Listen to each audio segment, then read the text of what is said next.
जय श्री कृष्णा। राधे राधे। आइए सुनते हैं पाप मोचनी एकादशी की कथा। अर्जुन ने कहा, हे कमल नयन, मैं ज्यों ज्यों एकादशियों के व्रतों की कथाएं सुन रहा हूँ, त्यों त्यों अन्य एकादशियों के व्रतों की कथाएं सुनने की मेरी जिज्ञासा बढ़ती ही जा रही है। हे मधुसूदन, अब कृपा कर आप चैत्र माह के कृष्ण पक्ष की एकादशी के विषय में बतलाइए। इस एकादशी का क्या नाम है, इसमें कौन से देवता का पूजन किया जाता है तथा इस व्रत का क्या विधान है। हे श्री कृष्ण, यह सब आप मुझे विस्तार पूर्वक बताने की कृपा करें। भगवान श्री कृष्ण ने कहा, हे अर्जुन, एक बार यही प्रश्न पृथ्वीपति मानधाता ने लोमस ऋषि से किया था। जो कुछ लोमस ऋषि ने राजा मानधाता को बताया था वही मैं तुमसे कह रहा हूँ। राजा मानधाता ने धर्म के गुहात्म रहस्यों के ज्ञाता महर्षि लोमस से पूछा, हे ऋषि श्रेष्ठ, मनुष्य के पापों का मोचन किस प्रकार संभव है? कृपा कर कोई ऐसा सरल उपाय बताएं जिससे सहज ही पापों से छुटकारा मिल जाए। महर्षि लोमस ने कहा, हे नृपति, चैत्र मास के कृष्ण पक्ष की एकादशी का नाम पाप मोचनी एकादशी है। उसके व्रत के प्रभाव से मनुष्यों के अनेक पाप नष्ट हो जाते हैं। मैं तुम्हें इस व्रत की कथा सुनाता हूँ, ध्यान पूर्वक श्रवण करो। प्राचीन समय में चैत्र रथ नामक एक वन था। उसमें अप्सराएं किन्नरों के साथ विहार किया करती थी। वहां सदैव वसंत का मौसम रहता था, अर्थात उस जगह सदा नाना प्रकार के पुष्प खिले रहते थे। कभी गंधर्व कन्याएं विहार किया करती थी, कभी देवेंद्र अन्य देवताओं के साथ क्रीड़ा किया करते थे। उस वन में मेधावी नाम का एक ऋषि भी तपस्या में लीन रहते थे। वे शिव भक्त थे।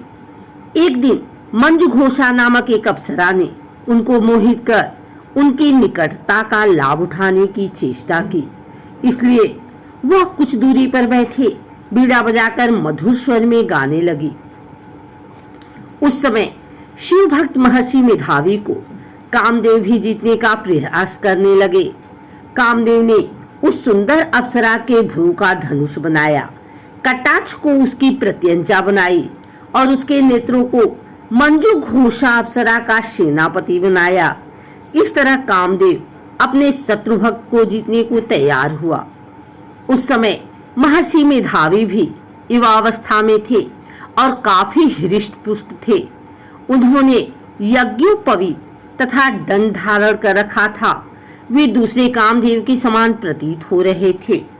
उस मुनि को देखकर कामदेव के वश में हुई मंजू घोषा ने धीरे धीरे मधुर वाणी से बीड़ा पर गायन शुरू किया, तो महर्षि मेधावी भी मंजू घोषा के मधुर गाने पर तथा उसके सौंदर्य पर मोहित हो गए। वह अप्सरा मेधावी मुनि को कामदेव से पीड़ित जानकर उनसे आलिंगन करने लगी। महर्षि मेधावी उसके सौंदर्य पर मोहित होकर शिव रहस्य को भूल गए और काम के वशीभूत होकर उसके साथ रमण करने लगे। काम के वशीभूत होने के कारण मुनि को उस समय दिन रात का कुछ भी ज्ञान न रहा और काफी समय तक वे रमण करते रहे। तदुपरांत मंजू घोषा उस मुनि से बोली, हे ऋषवर, अब मुझे बहुत समय हो गया है, अतः स्वर्ग जाने की आज्ञा दीजिए। अप्सरा की बात सुनकर ऋषि ने कहा, हे मोहिनी, संध्या को तो आई हो, प्रातः काल होने पर चली जाना। ऋषि के ऐसे वचनों को सुनकर अप्सरा उनके साथ रमण करने लगी। इसी प्रकार दोनों ने साथ साथ बहुत समय बिताया। मंजू घोषा ने एक दिन ऋषि से कहा, हे विप्र, अब आप मुझे स्वर्ग जाने की आज्ञा दीजिए। मुनि ने इस बार भी वही कहा, हे रूपसी, अभी ज्यादा समय व्यतीत नहीं हुआ है, कुछ समय और ठहरो। मुनि की बात सुन अप्सरा ने कहा, हे ऋषिवर, आपकी रात तो बहुत लंबी है, आप स्वयं ही सोचिए कि मुझे आपके पास आए कितना समय हो गया अब और ज्यादा समय तक ठहरना क्या उचित है? अप्सरा की बात सुन मुनि को समय का बोध हुआ और वह गंभीरता पूर्वक विचार करने लगे। जब उन्हें समय का ज्ञान हुआ कि उन्हें रमण करते 57 वर्ष व्यतीत हो चुके हैं, तो उस अप्सरा को वह काल का रूप समझने लगे। इतना ज्यादा समय भोग विलास में व्यर्थ चला जाने पर उन्हें बड़ा क्रोध आया। अब वह भयंकर क्रोध में जलते हुए उस तपनाश करने वाली अप्सरा की तरफ भ्रिकुटी तान कर देखने लगे। क्रोध से उनके अधर कांपने लगे और इंद्रियां भी काबू होने लगी। क्रोध से थरथराते स्वर में मुनि ने उस अप्सरा से कहा, मेरे तप को नष्ट करने वाली दुष्टा, तू महापापी और बहुत ही दुराचारणी है। तुझ पर धिक्कार है। अब तू मेरे श्राप से प्रेतनी बन जा। मुनि के क्रोध युक्त श्राप से वह अप्सरा प्रेतनी बन गई। यह देख वह व्यथित होकर बोली, हे ऋषिवर, अब मुझ पर क्रोध त्याग कर प्रसन्न हुई और कृपा करके बताइए कि इस श्राप का निवारण किस प्रकार होगा। विद्वानों ने कहा है, साधुओं की संगत अच्छा फल देने वाली होती है और आपके साथ तो मेरे बहुत वर्ष व्यतीत हुए हैं। अतः अब आप मुझ पर प्रसन्न हो जाइए, अन्यथा लोग कहेंगे कि एक पुण्य आत्मा के साथ रहने पर मंजू घोषा को प्रेतनी बनना पड़ा। मंजू घोषा की बात सुनकर मुनि को अपने क्रोध पर अत्यंत ग्लानि हुई, साथ ही अपनी अपकीर्ति का भय भी हुआ। अतः प्रेतनी बनी मंजू घोषा से मुनि ने कहा, तूने मेरा बड़ा बुरा किया है, किंतु फिर भी मैं तुझे इस श्राप से मुक्ति का उपाय बतलाता हूँ। चैत्र मास के कृष्ण पक्ष की जो एकादशी है उसका नाम पाप मोचनी है। उस एकादशी का उपवास करने से तेरी प्रेतनी की देह से मुक्ति हो जाएगी।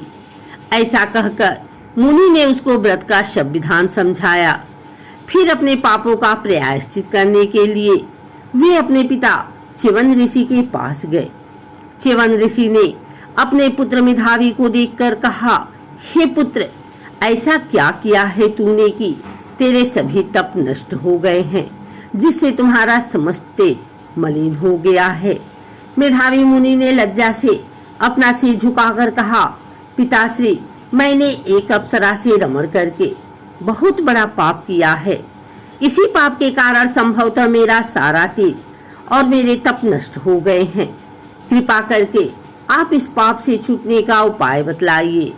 ऋषि ने कहा, हे पुत्र, तुम चैत्र माह के कृष्ण पक्ष की पाप मोचनी एकादशी का विधि तथा भक्ति पूर्वक उपवास करो, इससे तुम्हारे सभी पाप नष्ट हो जाएंगे। अपने पिता च्यवन ऋषि के वचनों को सुनकर मेधावी मुनि ने पाप मोचनी एकादशी का विधि पूर्वक व्रत किया।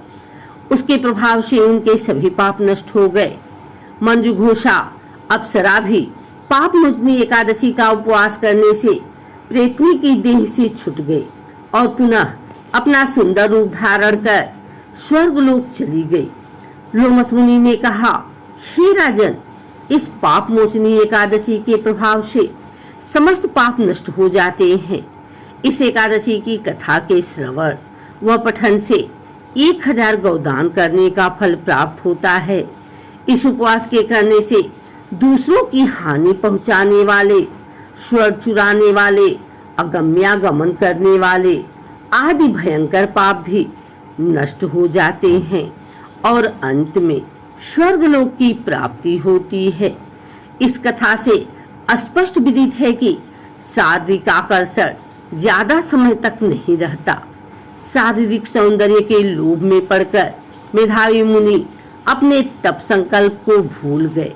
यह भयंकर पाप माना जाता है, परंतु भगवान श्री हरि की पाप मोचनी शक्ति इस भयंकर पाप कर्म से भी सहज ही मुक्ति दिलाने में सक्षम है।